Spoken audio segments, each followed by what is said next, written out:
मैं साईं बाबा का चरित्र पढ़ रही हूँ। क्यों बोलेगा तो हम लोग बहुत साल से ये एक चालू किया।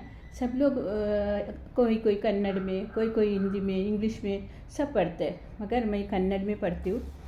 क्योंकि पूरा हम लोग अभी 50 अध्याय को पूरा पढ़ेगा। अभी 34 तक हम लोग का हो गया। आज 34, 35, 36 का मैं अध्ययन कर रही हूँ। और ये क्यों मैं ऐसा वीडियो में डालती हूँ बोलेगा तो तुम लोग को भी इसका फ़ायदा उठाओ, तुम लोग का भी अच्छा हो। ये सुनेगा तो बाबा बोलते हैं मेरा कौन अध्ययन करते हैं, कोई सुनते हैं, कोई पढ़ते हैं, वो लोग को सबका मैं जीवन पार करेगा, सबको अच्छा रास्ता दिखाएगा, अच्छा करेगा। तुम लोग सब सुनेगा तो सबको इसका फ़ायदा मिले, इसके लिए मैं ये पढ़ती हूँ।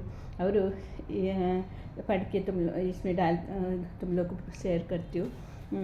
आज 34 है, नहीं 35 और 36 का मेरा इसमें आयल है। क्योंकि हम लोग को ऐसा ये रहता है कि तेरा इतना रोल नंबर है, तेरा इतना अध्याय तू ये पढ़ो, गुरुवार को ये पढ़ो, ऐसा बोल के हम लोग को ये बोलते। वो लोग फिर नहीं पढ़ेगा तो भी वो लोग इनक्वायरी करते हैं तुम पढ़ा क्या बोल के। मगर मैं ये सब करती हूँ क्योंकि तुम लोग भी इसका फ़ायदा उठाओ। किसको पढ़ने के लिए टाइम नहीं है, और किसको पढ़ने का टाइम नहीं है, और किसको पढ़ने को आता नहीं है, और कौन सा भाषा में नहीं आता है, इसके लिए मैं करती हूँ। मगर तुम लोग सब लोग सुनो, सब लोग इसको मेरा साथ रहो। वक्रतुंड महाकाय सूर्यकोटि समप्रभ निर्विघ्नं कुरु मे देव सर्वकार्येषु सर्वदा। ಸಾಯಿ ಚರಿತ್ರ 35ನೇ ಅಧ್ಯಾಯ. ಬಾಬಾ ಅವರ ಪರೀಕ್ಷೆ. ಕಾಕ ಮಹಾಜನಿಯವರ ಮಿತ್ರ ಅನಿದ್ರೆ ಬಾಳ ಪಾಟೀಲರ नेवस्कर. ಈ ಅಧ್ಯಾಯದಲ್ಲಿ ऊदी महत्वವನ್ನು ಚರ್ಚಿಸಲಾಗಿದೆ. ಈ ಅಧ್ಯಾಯ में बाबा का ऊदी का महिमा बोल रहे लो. ಇಲ್ಲಿ ಬಾಬಾ ಅವರು ಇಬ್ಬರನ್ನು ಅವರು ಆಶೀರ್ವದಿಸಿ ಈ ವಿಷಯವಾಗಿ ತಿಳಿಸಿದ್ದಾರೆ. ಬಾಬಾ ಅವರ ಪರೀಕ್ಷೆ. ನಮ್ಮ ಆಧ್ಯಾತ್ಮಿಕ ವಿಚಾರ ಪ್ರಗತಿ ಹೊಂದಲು ಮತಭೇದಗಳು ಅಡ್ಡಿಯಾಗಿರುತ್ತವೆ. ಪರಮಾತ್ಮನು ಆಕಾರವುಳ್ಳವನು ಎಂದು ಹೇಳುವರು ಭ್ರಮೆ. ಸಂತನು ಸಾಮಾನ್ಯ ಮನುಷ್ಯರೆಂದು, ದೇವರು ನಿರಾಕಾರವೆಂದು ಕೆಲವರು ಕೇಳಿರುತ್ತಾರೆ. ಹಾಗಿದ್ದರೆ ನಾವು ಸಂತರ ಮುಂದೆ ತಲೆಬಾಗಿ ಅವರಿಗೆ ದಕ್ಷಿಣೆಯನ್ನು ಕೊಡಬೇಕು. ಇತರಿಂದಲೂ ಈ ಅಪೇಕ್ಷಣೆ ಬಂದಿದೆ. ಈ ರೀತಿಯಾದ ಅಪೇಕ್ಷಣೆಗಳನ್ನು ಸಾಯಿಬಾಬಾ ಅವರು ಈ ಬಗ್ಗೆ ಸಹ ನಾನು ಸ್ವತಃ ಕೇಳಿದ್ದೇನೆ ಮತ್ತು ಕೇಳುತ್ತಲೂ ಇದ್ದೇನೆ. ನಾವು ಶಿರಡಿಗೆ ಹೋದಾಗ ಅವರು ನಮ್ಮನ್ನು ದಕ್ಷಿಣಕ್ಕೆ ಕೇಳಿದರು. ಹಾಗೆ ಕೇಳುವುದು ಸಂತರಿಗೆ ತರವಲ್ಲ ಎಂದು ಹೇಳಿದವರು ಕೆಲವರಿದ್ದಾರೆ. ಬಾಬಾ ಅವರನ್ನು ತೆಗಳಲು ಶಿರಡಿಗೆ ಹೋಗಿ ನಂತರ ಅವರ ಪ್ರಾರ್ಥನೆ ಮಾಡಿ ಬಂದವರು ಅನೇಕರಿದ್ದಾರೆ. ಇಂತಹ 2 ಉದಾಹರಣೆಗಳು ಈಗ ನೋಡೋಣ. ಮಹಾಜನಿ ಅವರ ಮಿತ್ರ. ಕಾಕ ಮಹಾಜನಿಯವರ ಮಿತ್ರರೊಬ್ಬರು ನಿರಾಕಾರನಾದ ಪರಮಾತ್ಮನನ್ನು ಆಧಾರಕವಾಗಿ ವಿಗ್ರಹ ಪೂಜೆಯನ್ನು ವಿರೋಧಿಸುತ್ತಿದ್ದರು. ಅವರು ಬಾಬಾ ಅವರಿಗೆ ನಮಸ್ಕರಿಸುವುದು ಮತ್ತು ದಕ್ಷಿಣೆ ಕೊಡುವುದಿಲ್ಲ ಎಂದು 2 ಷರತ್ತು ಮಹಾಜನಿಯವರು ಸಂಗಡ ಶಿರಡಿಗೆ ಹೊರಡಲೊಪ್ಪಿದರು. ಮಹಾಜನಿ ಅವರು ಅದಕ್ಕೆ ಸಮ್ಮತಿ. ಇಬ್ಬರು ಶನಿವಾರ ರಾತ್ರಿ ಹೊರಟಲು ಮರುದಿನ ಬೆಳಿಗ್ಗೆ ಶಿರಡಿ ತಲುಪಿದರು. ಅವರಿಬ್ಬರು ಮಸೀದಿಯ ಮೆಟ್ಟಲುಗಳನ್ನು ಹತ್ತುತ್ತಿದ್ದಂತೆ ಬಾಬಾ ಅವರಿಗೆ ಕಾಯವೇ ಕಾಜಿ, ಆಹಾ ಬನ್ನಿ ರಾಯರೇ ಎಂದರು. ಅವರ ಧ್ವನಿಯು ಮಧುರವಾಗಿತ್ತು. ಅದು ಕಾಕ ಜನರ ಸ್ನೇಹಿತರ ತಂದೆಯವರ ಧ್ವನಿ ಇದ್ದಿತು. ಇದು ಅವರಿಗೆ ತಮ್ಮ ದಿವಂಗತ ತಂದೆಯ ನೆನಪು ಮೂಡಿಸಿತು. ಅವರಿಗೆ ಸಂತೋಷ ಉಕ್ಕಿತು. ಆ ಧ್ವನಿಯಲ್ಲಿ ಶಕ್ತಿ ಅಡಗಿತ್ತು. ಮಿತ್ರನು ಆಶ್ಚರ್ಯಚಕಿತನಾಗಿ ಇದು ನನ್ನ ತಂದೆಯ ವಾಣಿ, ಇದರಲ್ಲಿ ಅನುಮಾನವಿಲ್ಲ ಎಂದು ನಿರ್ಧರಿಸಿದರು. ತಮ್ಮ ಷರತ್ತು ಮರೆತು ಬಾಬಾ ಅವರು ಚರಣಗಳಿಂದ ನಮಿಸಿದರು. ದಕ್ಷಿಣೆ. ನಂತರ ಬಾಬಾ ಮಹಾಜನಿ ಅವರಿಂದ ಮುಂಜಾನೆ 10:30, 1:10 ಅವರು ಕೊಡುವಾಗ 2 ಸಾರಿ ದಕ್ಷಿಣೆ ಕೇಳಿದರು.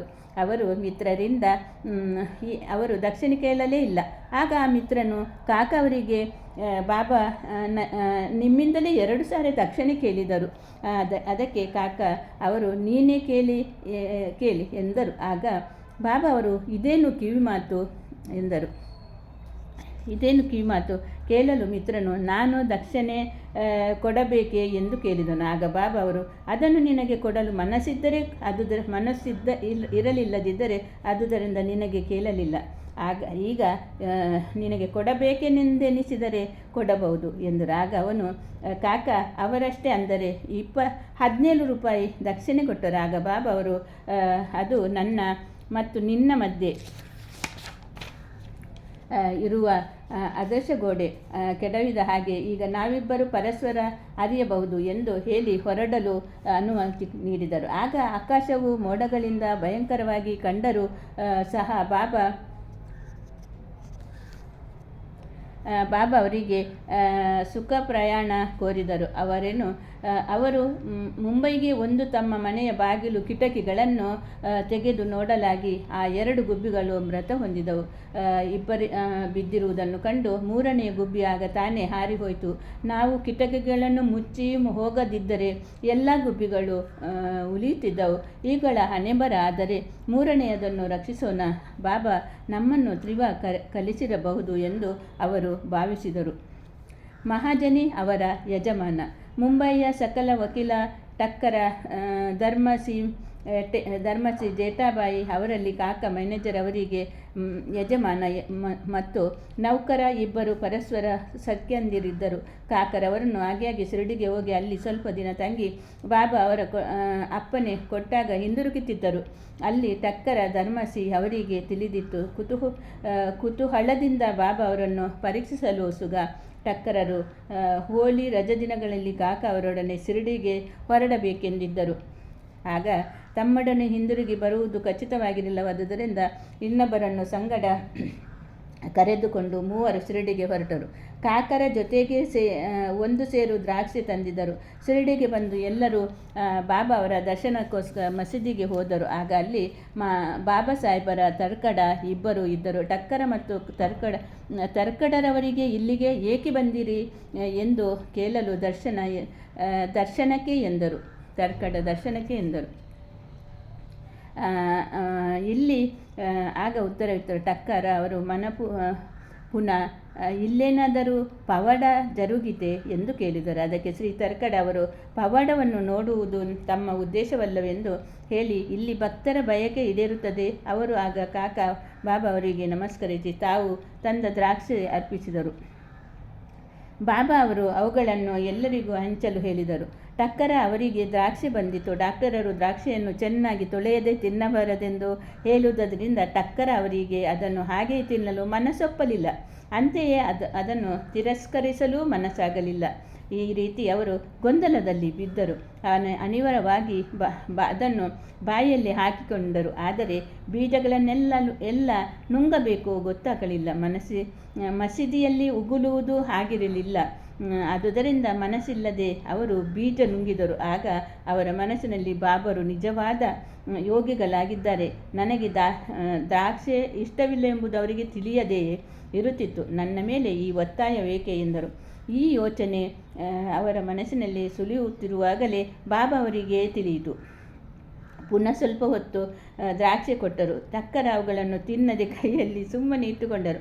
ಬಾಬಾ ತಿನ್ನಲು ಹೇಳಿದರು. ಆಗ ಅವುಗಳನ್ನು ಅನಿವಾರ್ಯವಾಗಿ ತಿಂದರು. ಆಗ ಅವುಗಳಲ್ಲಿ ಬೀಜವಿರಲಿಲ್ಲ. ಕಂಡು ಆಶ್ಚರ್ಯಚಕಿತರಾದರು. ಅವರ ಪವಾಡ ನೋಡಲು ಅಪೇಕ್ಷಿಸಿದ್ದಲ್ಲವೇ? ಬಾಬರವರನ್ನು ನನ್ನ ಇಂಗಿತವನ್ನರಿತು ದ್ರಾಕ್ಷಿಯಲ್ಲಿ ಬೀಜವಿಲ್ಲದಂತೆ ಮಾಡಿದರು ಎಂದು ಟಕ್ಕರರಿಗೆ ತಿಳಿದುಕೊಂಡರು. ಇದು ಅದ್ಭುತ ಶಕ್ತಿ. ಮತ್ತೊಮ್ಮೆ ಪರೀಕ್ಷಿಸಲು ಸುಗ ಕಾಕ ಅವರಿಗೆ ತಂದಿದ್ದ ದ್ರಾಕ್ಷಿ ಎಂತಹುದು ಎಂದು ಕೇಳಲು ಅವರು ಸಬೀಜ ದ್ರಾಕ್ಷಿ ಎಂದು ಉತ್ತರಿಸಿದರು. ಇದನ್ನು ಕೇಳಿದ ಟಕ್ಕರ ಅವರಿಗೆ ಮತ್ತಷ್ಟು ಆಶ್ಚರ್ಯವಾಯಿತು. ನಮ್ಮ ನಂಬಿಕೆಯನ್ನು ದೃಢಪಡಿಸಿಕೊಳ್ಳಲು ಸುಗ ಈ ಟಕ್ಕರರವರು ಅವರು ಮತ್ತೊಮ್ಮೆ ಬಾಬಾ ಅವರು ನಿಜವಾಗಿ ಸಂತರಿದ್ದರೆ ಈ ಸಾರಿ ದ್ರಾಕ್ಷಿಯನ್ನು ಮೊದಲು ಕಾಕ ಅವರಿಗೆ ಕೊಡಲಿ ಎಂದು ಮನಸ್ಸಿನಲ್ಲಿ ಅಂದುಕೊಂಡರು. ಆ ಸಲ ಕೂಡ ಬಾಬಾ ಅವರು ಇಂಗಿತವನ್ನರಿತು ಹಂಚುವುದನ್ನು ಮೊದಲು ಕಾಕ ಅವರಿಂದಲೇ ಆರಂಭಿಸಲು ಹೇಳಿದರು. ಈ ಪವಾಡ ಶ್ರೀ ಟಕ್ಕರ ಅವರಿಗೆ ಸಾಕಷ್ಟು ನಂಬಿಕೆ ಹುಟ್ಟಿಸಿತು. ಶ್ಯಾಮ ಅವರು ಟಕ್ಕರರನ್ನು ಕಾಕರವರ ಯಜಮಾನರೆಂದು ಬಾಬಾ ಅವರಿಗೆ ಪರಿಚಯ ಮಾಡಿಕೊಟ್ಟರು. ಆಗ ಬಾಬಾ ಅವರು, ಎಂಥ ಯಜಮಾನರು, ಅವರಿಗೆ ಬೇರೆ ಯಜಮಾನನಿದ್ದಾನೆ, ಎಂದು ಹೇಳಿ ಕಾಕ ಸಂತಸಗೊಂಡರು. ಟಕ್ಕರ ಅವರು ಬಾಬಾ ಅವರಿಗೆ ನಮಸ್ಕರಿಸಿ ವಾಡಕ್ಕೆ ಹಿಂದಿರುಗಿದರು. ಮಧ್ಯಾಹ್ನದ ಆರತಿಯ ನಂತರ ಎಲ್ಲರೂ ಹೊರಡಲು ಅನುಮತಿ ಪಡೆಯಲು ಬಾಬಾ ಅವರು ಕಡೆಗೆ ಬಂದು ಶ್ಯಾಮ ಟಕ್ಕರ ಪರವಾಗಿ ಮಾತನಾಡಿದರು. ಆಗ ಬಾಬಾ ಅವರು, ಚಂಚಲ ಚಿತ್ತದಿಂದ ಮನುಷ್ಯನೊಬ್ಬನಿದ್ದಾನೆ. ಅವನು ಆರೋಗ್ಯವಾಗಿಯೂ ಐಶ್ವರ್ಯವಂತನಾಗಿಯೂ ಇದ್ದನು. ಆದರೂ ಸಲ್ಲದ ವಿಷಯಗಳನ್ನು ಮನಸ್ಸಿಗೆ ಹಚ್ಚಿಕೊಂಡು ಅಶಾಂತಿಯಿಂದ ಇದ್ದನು.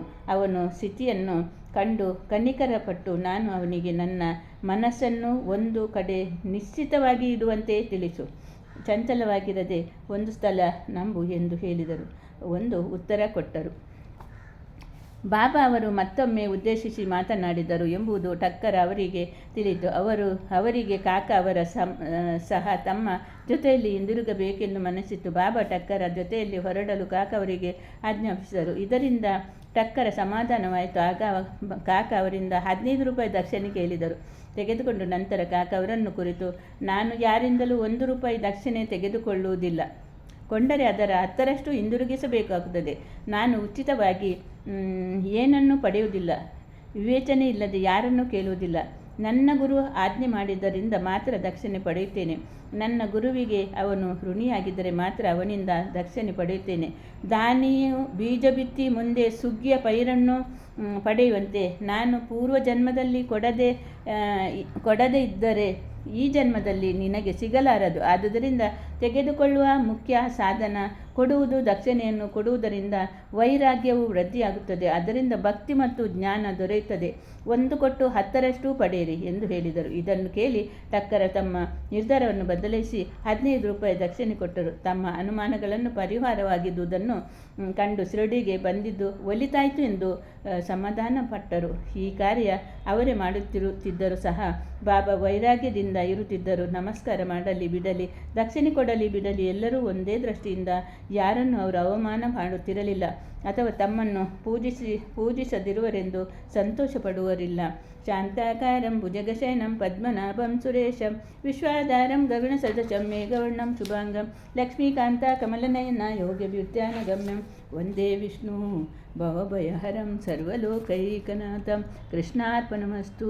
ಹರೇ ಕೃಷ್ಣ ಹರೇ ಕೃಷ್ಣ ಕೃಷ್ಣ ಕೃಷ್ಣ ಹರೇ ಹರೇ ರಾಮ ರಾಮ